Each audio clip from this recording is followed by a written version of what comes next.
Guys, welcome back. So, in this matchup, we're going to get to see Malian infantry and just how strong and effective they can be. And I think whenever the developers originally designed this game, I don't think they ever foresaw the fact that archers and cavalier or cavalry, excuse me, would really be so dominant in the game that infantry would rarely ever get played. I mean, outside of some unique strategies or using some unique units in unique situations, infantry really doesn't get played that much unless it's coming down to like pikes or halbs in a trash war. So, but people rarely ever open with infantry unless it's like a drush or men at arms rush or something like that. They open with archers or scouts, and they go into knights or crossbows typically. Maybe you might see some siege or something like that, but it's so rare to actually see infantry open it up unless it's like the Goths. But really, who plays Goths that often anymore? You know what I mean? So I think what they did whenever they updated the game recently to make infantry more viable, they gave the extra armor to the longswords and not just the two-handed swordsman. Supplies is cheaper. Just infantry in general has gotten a little bit of a buff recently. And even things like the Teutonic Knights in Castle Age, Berserkers in Castle Age, Shotel Warriors in Castle Age, all getting a buff. The Samurai, and all those things, they're really trying to get infantry to be a little bit more viable. And one of the things that the Malians get is they have 1+ pierce armor per age starting in feudal age. Okay, so that starts to add up fast. You add that in with the longswords already having that extra armor from the recent update, and the longswords from Malians become a lot more attractive. Now, I haven't really used the longswords from Malians yet myself, but I have used the Viking longswords, with the buffs and everything, and the fact the Vikings get the extra 20% hit points on their infantry, which is a big deal. So I'm going to speed it up here a little bit, and as I talk, I'll explain a little bit about these players. Yo Dude, if you've been watching my channel, you've seen plenty of his videos. The first video I ever cast was under his old name, and he actually used Genitor and longswords before the buff. So he's always been one that's open to using non-meta or different strats to win. And he is from India. He's playing as the Malians. His stats is 1300 right now. He's been up to 1400 for 1v1, and his team is 1800 and change. But I'm also going to say it's unranked. His unranked is 1900 and change. And the reason I'm going to say that is because his opponent here, let me slow it down a little bit here as he's sending a drush forward. His opponent, Hardy, I don't know, Hardy, he is going to be from Kuwait. And let me make sure I bring it up correctly. Yeah, so he only has an unranked score, and it's almost 2,500. His unranked is 952 out of all the unranked players. So even though he doesn't have any ranked games under his belt, he's not a bad player. It's kind of weird that it's unranked has a rank, but it does, and it kind of gives you an idea just what the players might be like in a match. And he's playing as the Aztecs, which is a good infantry civ, especially if they are up against infantry and they go with the Jaguar Warriors. That could be a huge deal. They also have good Eagle Warriors as well. So blue's going here for scouts, and red going for men-at-arms. Trading pretty decently against blue scouts here, and causing some idle eco time, which is huge. Anytime you can get that's idle is time that you get a little bit of an eco advantage. And he's adding in a spear now because he sees the blue has scouts. Makes sense. Use that bonus damage. Blue choosing to fight with some villagers here to try and take out some of these units. Should really focus on getting that spear down so he doesn't have to worry about it. Another man-at-arms down.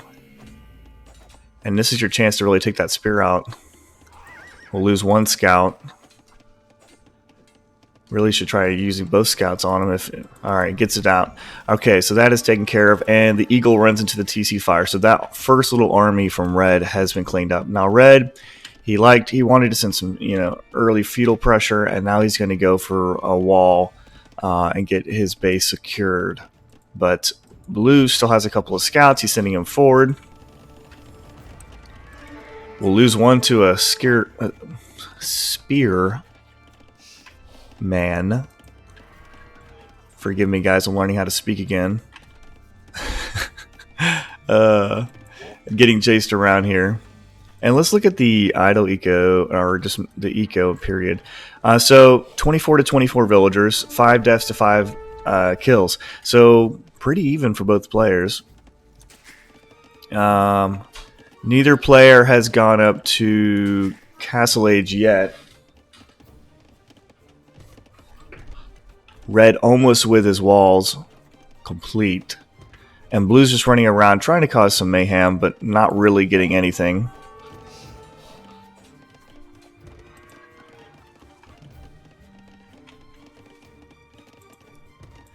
Just trying to hit and run, hit and run. We'll eventually lose the scout at some point. And adding a mining camp in to get some gold. Let's speed it up just a little bit here.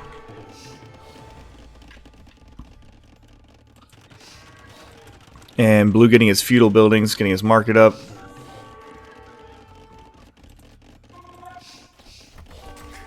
Clicking his way up to castle now. And Red actually sending some archers forward. Not enough to really kill, but just to delay and harass.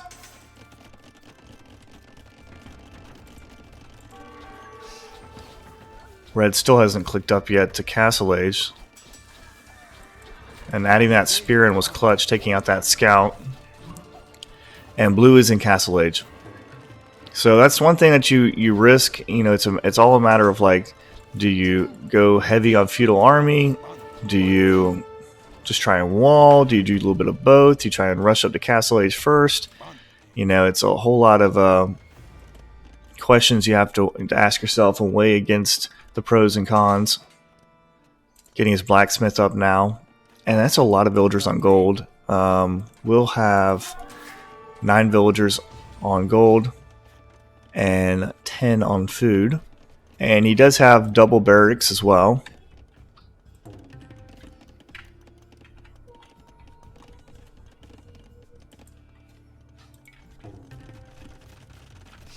Adding in some more houses.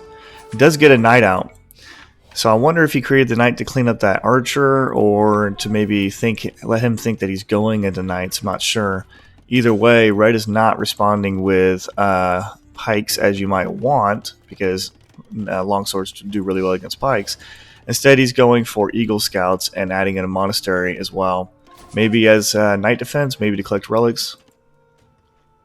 And the score lead actually in Red's favor for right now. Red does have 38 villagers to 34 for Blue. But Blue has a decent amount of longswordsmen on their way to Blue's base. And they currently have 1 and 3 armor. The 3 pierce armor being clutch whenever you're trying to take down TCs or if you're up against archers. And Blue has partial wall of his base. Let's see what he can see here. So he has a pretty good idea that Red is walled. Mostly. Let's see if Red can see.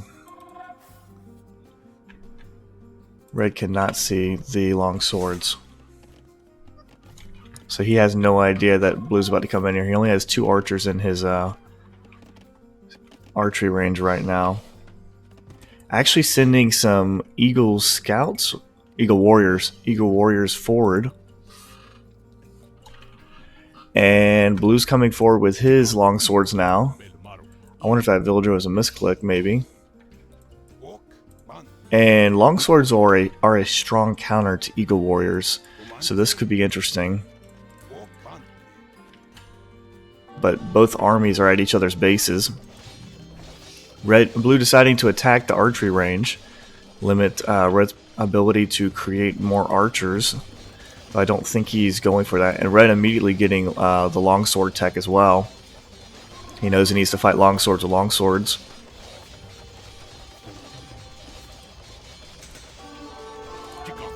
"17 longswords for blue. And, ooh, that's not good at all. Eagle warriors all over the entire base, forcing blue off of gold.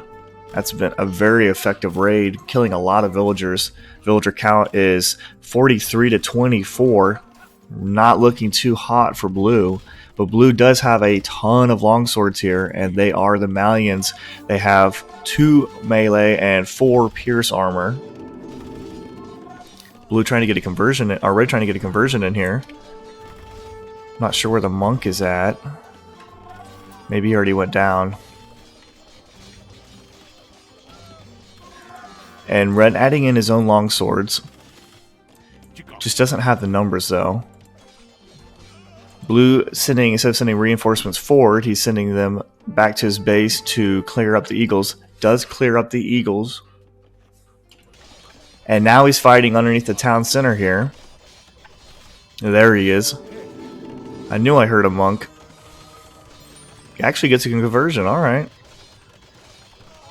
But I'm not sure if it's really a cost-efficient conversion. Red hopping out of his TC here, trying to repair it. These longswords really need to be tasked on the TC, not the farm. Gets another monk out. I just don't... Yeah, it's not a good trade to lose a monk for a longswords, I don't feel like. A lot of gold. And really should be aware that he has guys garrisoned in this town center over here. That's a huge waste of time. Blue's not even over there right now. And Blue's going to fall back for now. Regroup with the rest of his longswords coming in. Still hurting on villagers though. 24 villagers. Red did lose some. He's down to 35. But the biggest thing is just the fact that Red had so many idols for so long. Longsword fight here. You know, and I think in earlier days when we played Age of Empires without thinking about build orders and stuff like that, a lot of us went for more infantry to begin with because we didn't really know the metas and stuff like that. And then when we realized that, you know, archers and cav tend to be the better way to go, that's how we all started playing. But it's kind of fun to see infantry become more of a viable option now, and you know, it's kind of nostalgic, I guess you could say, in a way. 15 longswords here, and look at that, doing some pretty good damage on this town center. Red constantly forced to repair, and it's like at this point you might as well just try and get your villagers away from there and maybe delay or wall in as much as possible, because your villagers, they're sitting idle inside of a town center where they're not collecting any resources, and they're constantly spending resources to shoot Malian longswords, which are so tanky. 4 pierce armor. That's a lot of pierce armor, and he's actually going to run away here on the south end of his base. And that's the first town center down. Still has 23 longswords. And all the pressure being sent forward, Red has nothing to send back to Blue's base. And the villager count is almost even now, 28 to 26, still slight advantage for Red. But his production buildings are being taken out. His villagers were idle for so long. Once again, has more garrisoned here. Dropping another town center over here, though. Trying to rebuild. But Blue has to keep the pressure on. And I like this move from Red trying to wall up. I just think he was a little too late. If he could have got those walls up a little bit faster, that could have given him a chance to reboom a little bit. But look at this. Look at the hit points on this building. From longswords. As long as you don't keep getting distracted by Red's longswords. Really needs to focus these longswords on the town center and not get distracted by the men-at-arms. Doing a good job taking out red's production buildings, though.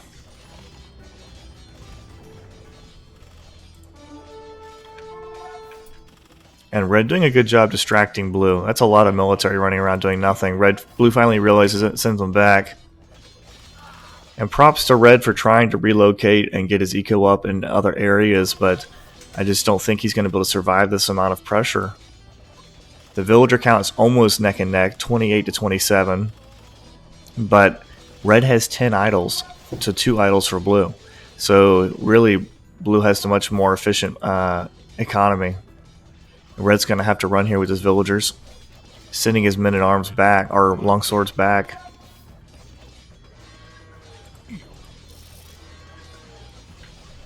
And another town center gone. Longsword play.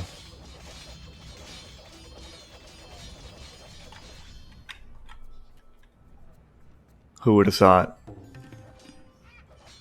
And I think red is pretty much done. He only has 2 barracks left that I can see.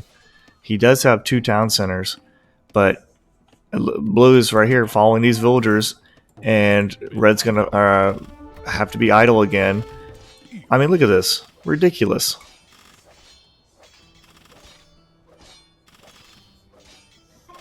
There's a reason why they call these Malian infantry champ Carls and other combinations, because of just the crazy pierce armor that they have, to the point that red's actually ejecting. He's trying to keep the other ones from coming over here.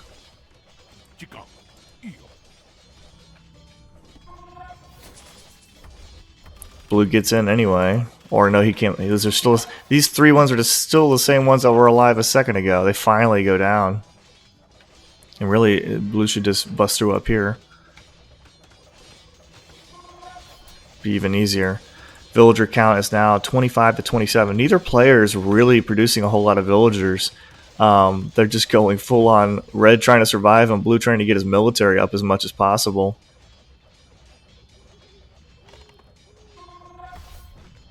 $46 military for blue, 4 to red. Yeah, not looking too good for red here. You fought the good fight. You tried to hang in there, buddy, but yeah, there's the GG. Just crazy how longswords, specifically, you know, ones that get a bonus, like Teutons get a bonus. The Goths are cheaper. The Malians have extra pierce armor. The Vikings have extra hit points. The Bulgarians, you get the free upgrades, so you can spend the resources to get more of them. All those kind of things like that really add up, and those particular civs are actually becoming pretty viable for longsword play. So anyway, guys, hope you enjoyed it. We'll catch you later.